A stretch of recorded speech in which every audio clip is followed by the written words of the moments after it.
And this is what always ends up happening.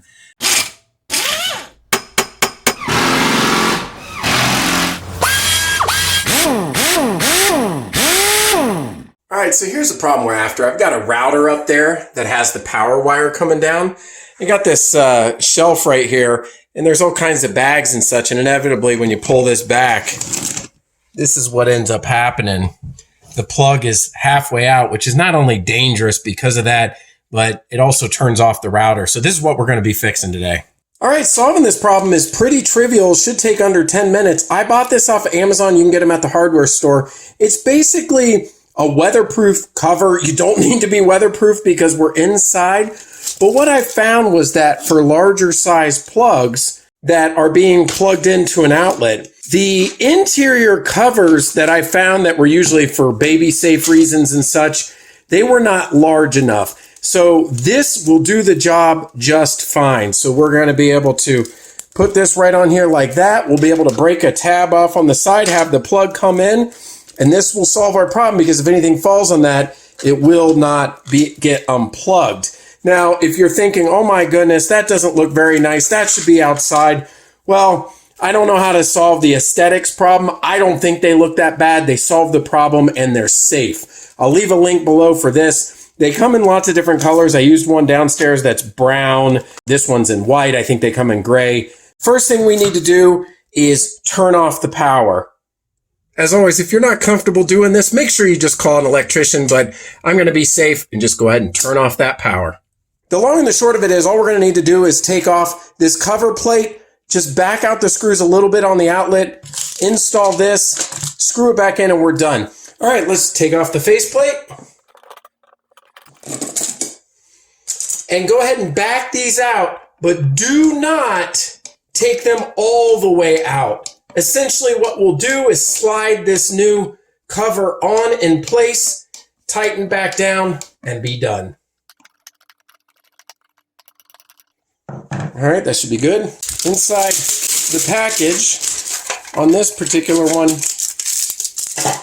it does come with a few different faceplates. So if you've got rectangular or standard duplex, and it even looks like it comes one for a light switch, this is pretty easy to do. There are some instructions. The way it works is, depending on where you want the hinge, you can either have it open upwards or you can put it like this and have it open sideways. And then there's two tabs, one here and one here, that you could break off either one so that a cord can come out if needed. This cover works great for larger plugs. It is 3¼ inch deep. Whichever cover you get, you can check the depth as well to see what size plug you're going to be using.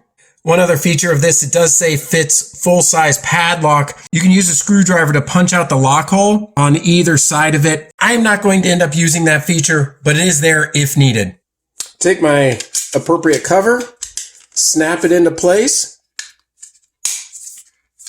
All right, with mine, I've got a little bit of clearance issue because of this ledge right here, so I won't be able to have the hinge on the bottom part and swing open this way. So I'll have it from the top and swing up. You can push your outlet in, get those screws through, slide it over. Make sure that plate, if it pops out, and basically at this point, we're almost done. So now what we need to do is tighten down these two screws, which will secure it to the wall. All right, that's nice and secure. It does come with its own set of screws if needed, but I have found thus far that with an outlet, that just by using the screws, once they've slid over, this outlet is not going anywhere. There are holes for what would traditionally be the outlet cover. These screws are actually too long and unnecessary in this case for mine because once it's slid over, again, this outlet is not going anywhere. All right, the last step is to secure it. Again, you only get one chance at this because the hinge does pop in. It's plastic and you can't remove it. So figure out what you want to do. So in my case, it's going to open this way. So I'm going to take this tab off. Take the tab off. You should just be able to use a pair of pliers to help it out. Sometimes what I'll do is I'll get off this first little piece right here. And then I'll use a pair of wire cutters just to cut in a little bit of a line here. It's already perforated, but this just makes it a little bit easier. Now I can come back with the pliers, and then this thing just toggles off. There we go. That's where the plug can come out of. It does have directional arrows of which way the hinge goes in. Slide it in. Should just be able to do it with your fingers. All right, that's slid all the way in there. And now we can open and close it. It's just got a little tab right here. You can lift it with your finger.